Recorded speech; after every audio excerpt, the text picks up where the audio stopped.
Dear student friends, I'm Dr. Godbole, welcoming you all in my today's presentation. ये मेरा आज का जो presentation है ये काफी important एवं बहुत ही खास presentation है.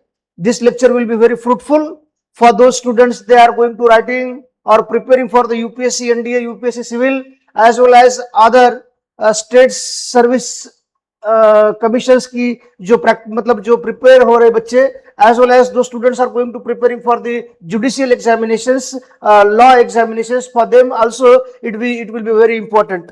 जो मेरा आज का लेक्चर है बच्चों, तो ये लेक्चर है attorney general is supposed to be the most important personality and who is considered as the the apex law officer or the most important law officer of the Indian government, who may defend in the favor of the Indian government, and he will never defend against the cases of the government के खिलाफ कभी वो काम नहीं करते हैं.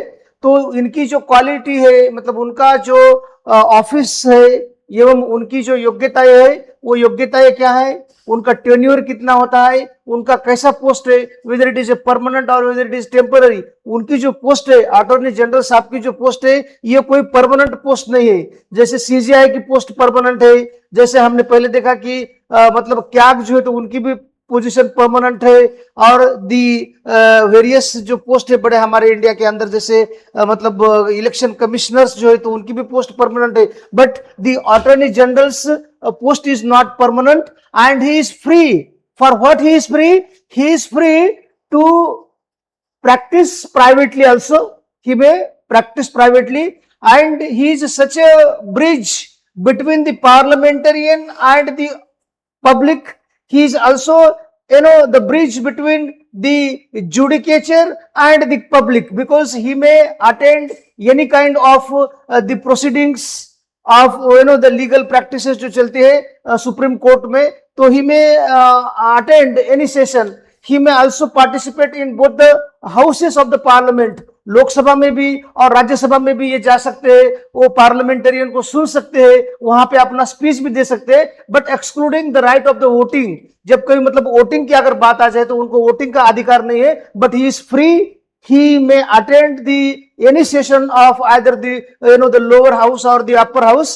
मतलब लोकसभा में भी एज ए अपर हाउस, वहां पर भी अपनी मतलब ये अटेंडेंस लगा सकते हैं, सुन सकते हैं. तो ये एक प्रकार का ब्रिज है. तो क्वेश्चन ये है कि ये अटॉर्नी जनरल साहब का जो पोस्ट है, तो ये constitution maker as a the architecture एवं जो बड़े मतलब वो खुद एक बहुत ही ज्ञानी थे, doctor B R Ambedkar, popularly known as Baba Saheb Ambedkar. तो उन्होंने उनका पोजीशन क्यों क्रिएट किया होगा, तो उसका रीजन ये है कि हमारा जो नेशन था, इट वाज अर्लियर मतलब जो एक इंडिपेंडेंस हुआ था, नया नया हम मतलब कॉन्स्टिट्यूशन क्रिएट किया गया था, तो एक गाइडेंस होना चाहिए, पार्लियामेंटेरियंस हो या जुडिकेचर हो, तो ये सब सिस्टम को मतलब संभालने के लिए, उनको कोऑर्डिनेट करने के लिए इस प्रकार का पोजीशन होना बहुत ही जरूरी था. इसलिए उन्होंने article number 76(1) is going to appointing as a appointee कैसे होने चाहिए.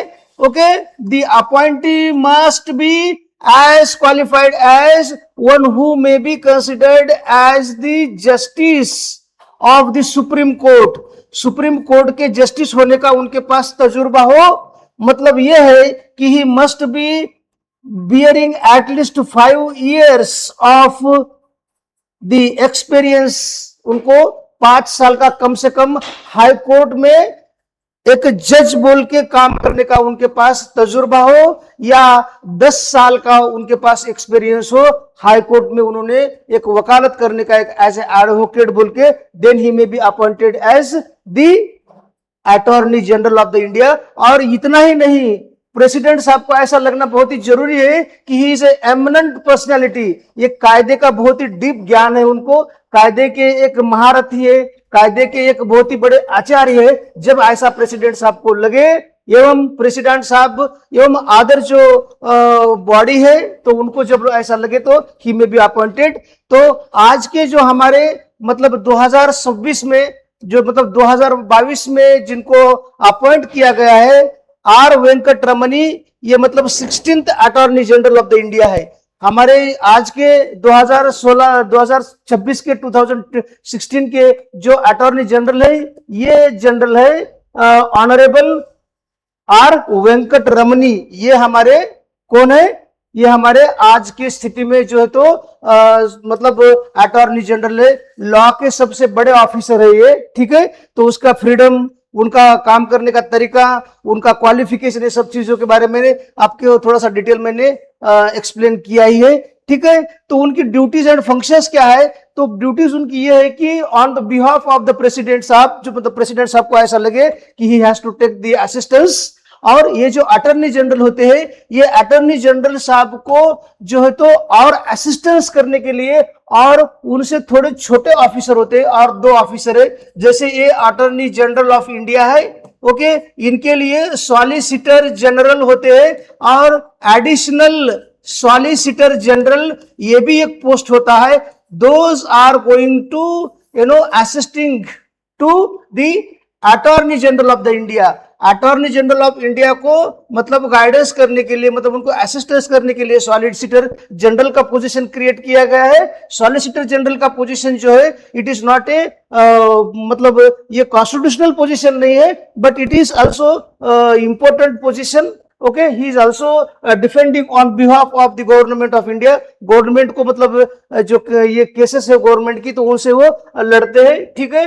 दूसरी बात यह है कि एडिशनल सॉलिसिटर जनरल, ये मतलब सॉलिसिटर जनरल को सहायता करते हैं, और solicitor general may also act as a assistant for the additional general of the India. ये ऐसा सिस्टम है। और उनमें जो है तो आर्टिकल नंबर 76 फर्स्ट ये कहता है कि there shall be the position of the attorney general of the India.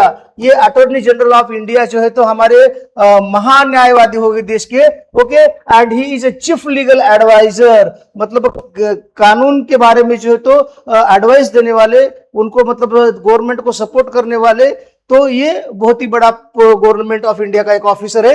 And he must be appointed by the president instance of the union cabinet.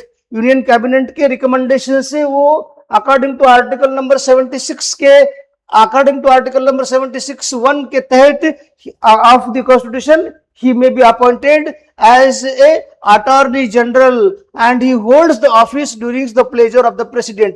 ये जो उनका ऑफिस है, ये ऑफिस कब तक ये होल्ड कर सकते हैं?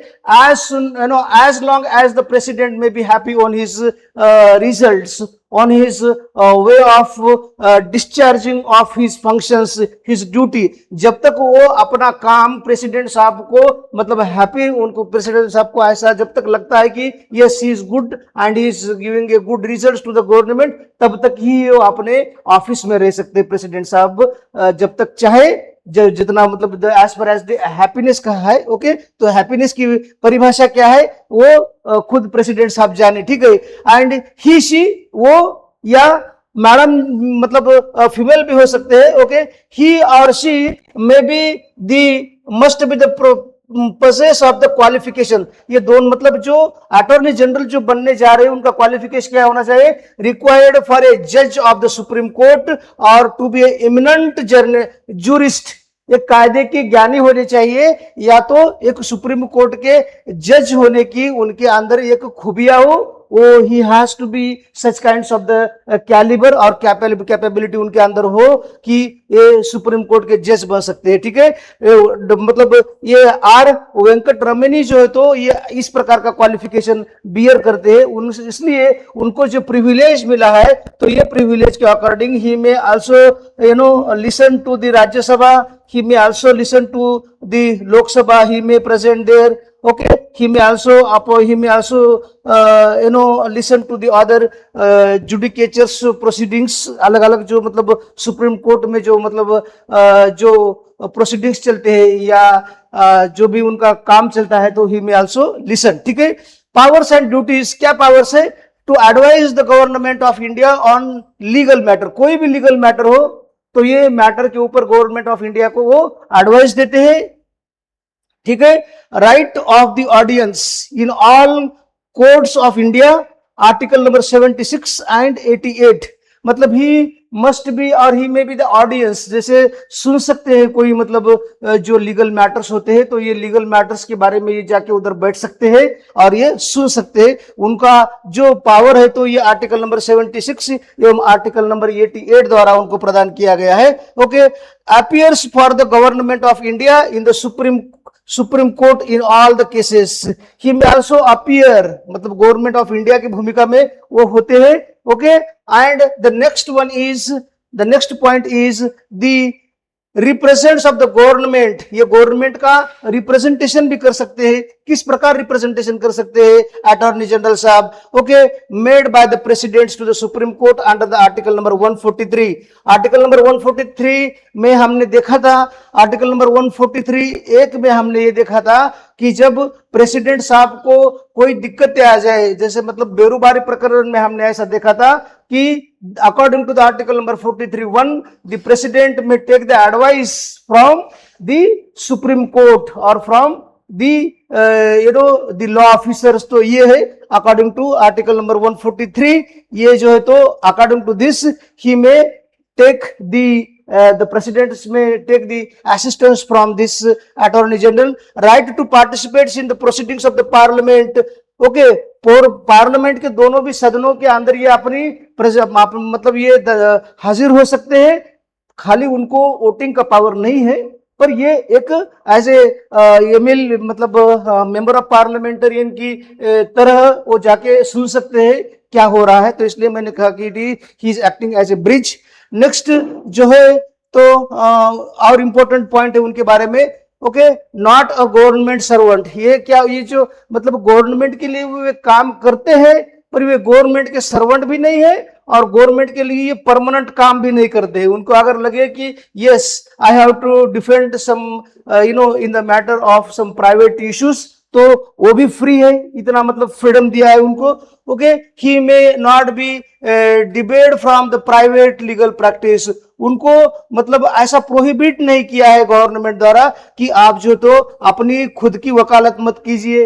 ही is free to defend, okay, can not advocate against the government, मतलब ये गवर्नमेंट के, देखिए ये गवर्नमेंट के मतलब एक परमानेंट सर्वेंट भी नहीं है, उनके परमानेंट एम्प्लॉय भी नहीं है, और ना तो वे गवर्नमेंट के अगेंस्ट भी काम करते हैं, मतलब गवर्नमेंट के लिए काम करते हैं पर गवर्नमेंट के अगेंस्ट काम नहीं देते। Can not represents an accused in the criminal proceedings, government of India का कोई क्रिमिनल हो तो ये क्रिमिनल को ये साथ कभी भी नहीं देंगे। दूसरी बात है, can not act as a directors in the company without government consent, government के कंसेंट के अलावा कोई कंपनी के डायरेक्टर का बोल के वो काम नहीं कर सकते। But being a jurist, being a advocate, he is free to practice privately, ये उनको फ्रीडम दिया गया है। Assisted by the solicitor general, मैंने आपको पहले ही बताया कि उनके लिए और दो ऑफिसर है, एक है सॉलिसिटर जनरल और एडिशनल सॉलिसिटर जनरल में